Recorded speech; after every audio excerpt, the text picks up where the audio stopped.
தி Lord, ஹல்லேலூயா. சீயோன் வேதாகம ஆய்விற்கு அன்போடு கூட இயேசு கிறிஸ்துவின் நாமத்தில் உங்களை வரவேற்கிறேன்.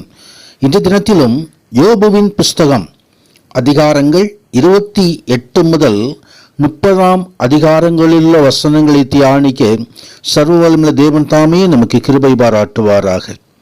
28வது அதிகாரத்திலே யோபு ஞானத்தை குறித்து பேசுகிறதை நாம் பார்க்கிறோம். கர்த்தருடைய நாமத்துக்கு மகிமை உண்டாது. ஞானத்திலே உலக ஞானம் உண்டு, அதே வேளையில் தேவ ஞானம் உண்டு. உலக ஞானத்தை பற்றி முதலிலே குறிப்பிடுகிறார்.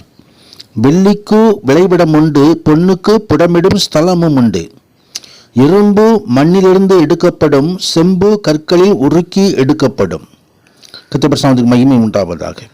ஆம், இயந்திரவியல் தொழில்நுட்பத்திலே இதை கற்றுக்கொள்ளுவார்கள்.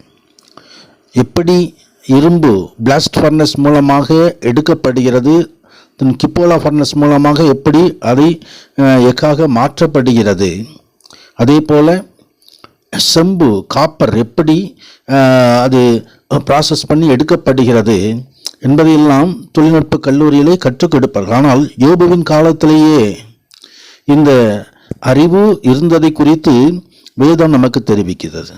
யோபுவுக்கு இந்த அறிவு இருந்தது.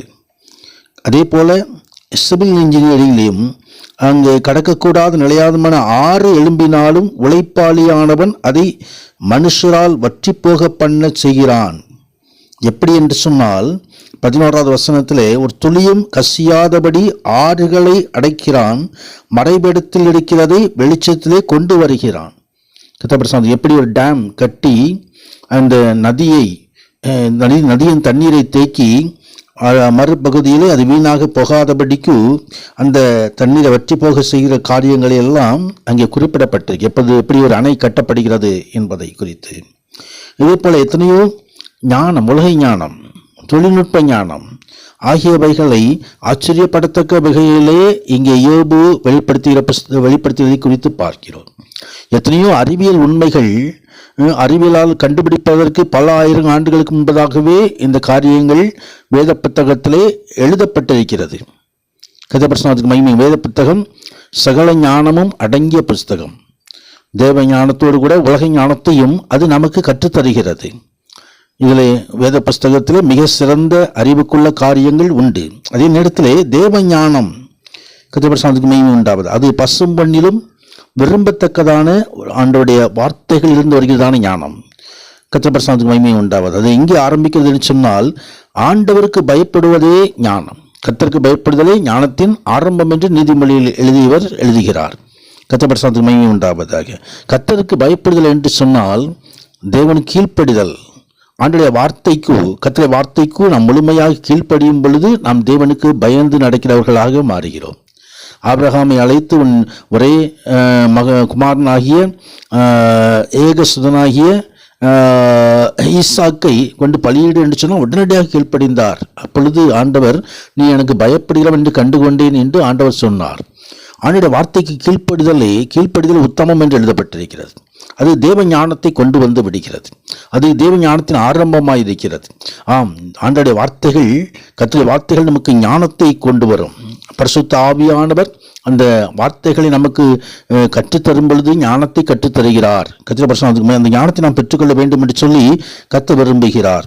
அதே வேளையில் 29வது அதிகாரத்திலே தொடர்ந்து யோபு தனது முந்தைய பழைய கடந்த கால வாழ்க்கையிலே எப்படி ஆசீர்வாதங்கள் இருந்தது என்று சொல்லி அங்கே தெரிவிக்கிறதை குறித்து பார்க்கிறோம். கர்த்தருடைய தீபம் என் தலையின் மேல் பிரகாசித்தது, அவர் அருளின வெளிச்சத்தினால் இருளை கடந்து போனேன். கர்த்தருடைய வேதமே வெளிச்சம்.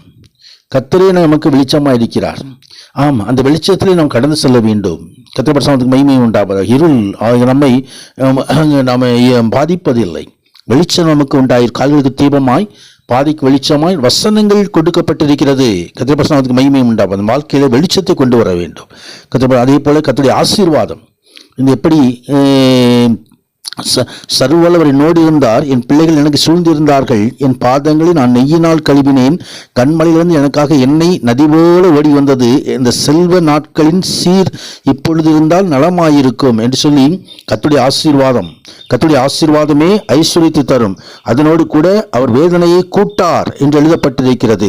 ஆம், ஆண்டவருடைய ஐஸ்வர்யம் தேவனுடைய ஆசீர்வாதத்தை கொண்டு வரும். தேவனுடைய ஆசீர்வாதம் ஐஸ்வர்யத்தை கொண்டு வரும்படி எப்படியெல்லாம் அந்த ஆசீர்வாதம் இருந்தது என்று சொல்லி பட்டண வீதியால் புறப்பட்டு போய் வீதியில் வாசனத்தை போடும்போது வாலிபர் எண்ணிக்கொண்டு ஒளிந்து கொள்வார்கள், முதியோர் எழுந்திருந்து நிற்பார்கள், பிரபுக்கள் பேசுவதை நிறுத்தி கையினால் தன் காயை எப்படி கனம் நெபுக்கு உண்டாயிருந்தது என்று சொல்லி அந்த பகுதியை தெரிவிக்கிறது. கர்த்தருடைய மகிமை உண்டாவது. அதே போல இந்த செல்வந்தனா இருந்தாலும் எப்படி மற்றவர்களுக்கு உதவி செய்வதில்லையே அங்கு யோபு வாழ்க்கையை செலவழித்தான். குருடருக்கு கண்ணும் சப்பானிக்கு காலுமாயிருந்தேன், எளியவர்களுக்கு தகப்பனாயிருந்து அறியாத வழக்கை ஆராய்ந்து பார்த்தேன் என்று சொல்லி ஏழைகளுக்கு உதவுவதை, இந்த சின்ன செய்திகளுக்கு எதை செய்தீர்களோ அது எனக்கே செய்தீர்கள் ஆண்டவராய் கிறிஸ்துவானவர் சொன்னார்.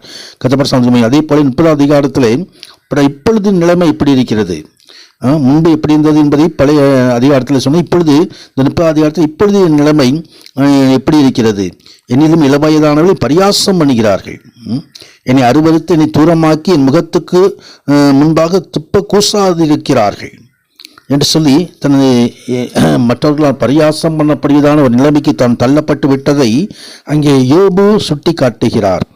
ஆம், வாழ்ந்திருக்கும் போது அநேகர் வருவார்கள், அதுவும் தாழ்ந்து போகும்போது எல்லாரும் விலகி போவார்கள், சுற்றத்தாரும் எல்லோரும் விலகி போவார்கள்.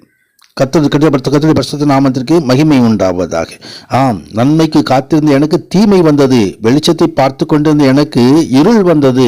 சத்துருவானவன் சோதனைக்குள்ளாய் நடத்தும் பொழுது இருள் சூழ்ந்து விடுகிறது. அந்த சோதனையிலும் ஒளி தரும்படியாக சோதனை ஜெயிக்கிறபடியான காரியத்தை கர்த்தர் நமக்கு தருவார். கர்த்தருடைய பரிசுத்த மகிமை உண்டாவதாக. ஆம், என் சுரமண்டலம் புலம்பலாகவும் என் கிணறம் அழுகைகளின் ஓலமாக மாறிவிட்டது.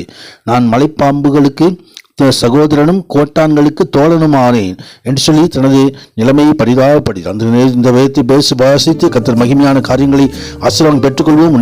தேவன் மகிமையான காரியங்களை செய்தருள்வாராக. ஆமேன், ஆமேன்.